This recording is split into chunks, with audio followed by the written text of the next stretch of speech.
What's going on, guys? The rumors about the OnePlus Open 2 or Oppo Find N5 continue to trickle out, and they continue to be extremely impressive. It's one of my most anticipated devices of early 2025. But as is normal for this sort of thing, as these rumors do continue to flow out, they are a bit fragmented. It's a rumor here, a rumor there, and what tends to happen is you get a whole bunch of news articles talking about one specific thing, not painting the broader picture of this device. So I thought in this video, it might be useful to do exactly that. So I'm going to try to bring all those rumors together and give you a fuller idea of what the OnePlus Open 2 is going to be like. So I am going to put a link down below to a blog post that does contain each of these individual leaks so that if you want to check them out and see exactly what was said, you're going to be able to do that. Now, these were all published on a Chinese social media website called Weibo by an individual named Digital Chat Station.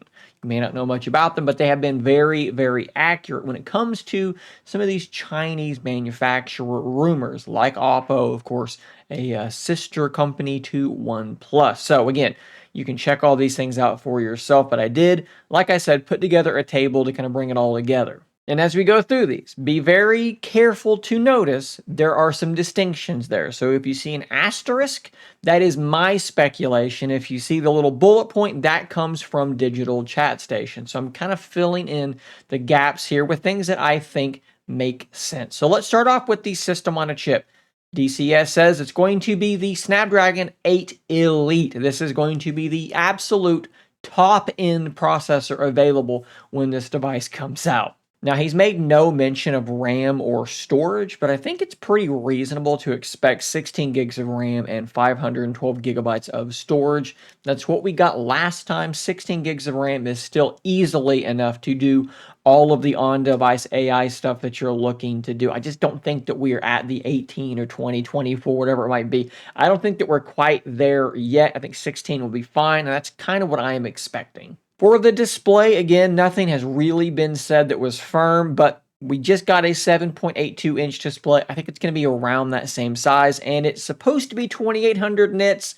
I do want to make it clear that I don't think that the OnePlus Open is actually 2800 nits. I don't think anybody's ever been able to verify that. It's a fairly bright display. I think that it's going to be in that similar range once again, though. For the actual body of the device, though, the thickness of this thing, the closest to an inch that we've gotten is Digital Chat Station saying 9.x millimeters thick or thin, so somewhere in the 9s, and that is exceptionally thin. For context, the Pixel 9 Pro Fold is 10.5 millimeters thick. The Z Fold 6 is 12.1. The current OnePlus Open is 11.7. So this would be pretty noticeably thinner than even the Pixel 9 Pro Fold. That is, like I said, very, very impressive if true. For the battery, it's said to be somewhere in the range of 6,000 milliamp hours. And this sounds absolutely insane until you start looking at some of these other Chinese manufacturers, because they've actually done things like this already. That's a crazy battery for a device this size that's getting thinner. Now, for charging, nothing has been said, but I'm expecting, it's going to be 67 watts or higher. They're not going to go backwards on the charging speed, but Digital Chat Station did say now recently that wireless charging is in. So again, phone is getting thinner with a larger battery. I'm assuming some new technology to make that happen, and it's adding wireless charging. They're ticking all the boxes. He did also say for waterproofing that it is IPX8, which basically means that there is water resistance up to 1.5 meters for around 30 minutes under certain conditions is an important thing to mention there. So it's going to actually have some water resistance. Now that X in the middle means that in terms of dust resistance, there still just isn't anything there. It's going to be just like a lot of foldables you may have already used in the past. But, having that 8 there for the water resistance is definitely a good thing. For the cameras, a triple 50 megapixel setup, and it is very, very likely, this part's my speculation, notice triple 50s, That's from DCS. This last part is my speculation. Almost certainly to me seems like it's coming from the OnePlus 13, which also does have a triple 50 megapixel setup. Now, when we compare these two, the 50 megapixel setup on the OnePlus 13 to what we had on the OnePlus Open, as you can see right here, there's not a lot that we're going to be able to kind of get from just these numbers. The primary sensor looks pretty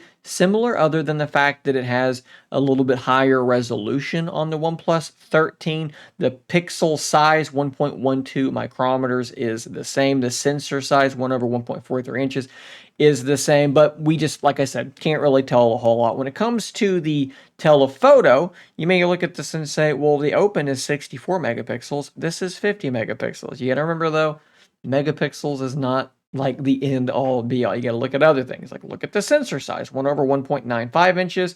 This is 1/2 inches. So this is a larger sensor that it's going to be using, and that does make a pretty big difference. And there's so much tech that goes into these camera sensors. The biggest thing to keep in mind is it's a new setup being used, and it's the same setup that they are using on their flagship device, and that is good. And then, of course, this thing will be launching with Oxygen OS 15. This just launched for OnePlus devices. It is currently running on my OnePlus Open, and once the rollout kind of resumes, it should be running on your OnePlus Open relatively soon as well. I've given my thoughts on this update. I'll put a link to that video in the description down below, but it's pretty impressive, right? So a lot of the AI stuff isn't really in yet. Things like circle to search haven't hit yet, but a lot of other things are very, very good. It does feel very, very fast, very smooth. The parallel animations thing does seem to be doing its job. I've said it before and I'll say it again. If the OnePlus Open 2 or the Oppo Find N5, whatever region you happen to be in, whatever you're going to be getting,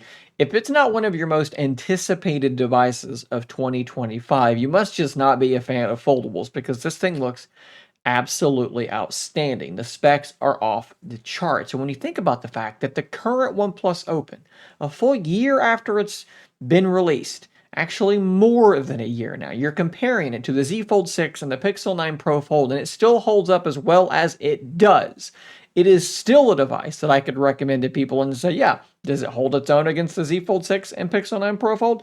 Bet your rear end it does. It's a fantastic device, and we're finally going to be getting that sequel, seemingly Q1 of 2025. Those are the reports. I am very, very excited about this device. And again, if you're not, I don't know what you're looking for excitement, because this thing looks amazing. But there you go, guys. Those are the current rumors about the OnePlus Open 2. That's what we think we know. Obviously, there are some gaps in our knowledge still. We don't know for sure what that release window is. We think it's Q1 of 2025. We don't know what the price is going to be. Hopefully, it's right there around where the original launched. That would be really, really good to see. But there are some factors that might affect that pricing a little bit. Hopefully, that does not happen. But I'd love to see your comments down below. How closely are you watching this device? Are you considering, now that we've had a full year, to see how the original Open has aged? Does that give you some confidence with the Open 2? Let me know in those comments down below. Thanks for watching. Subscribe for more content just like this. And until next time, stay nerdy.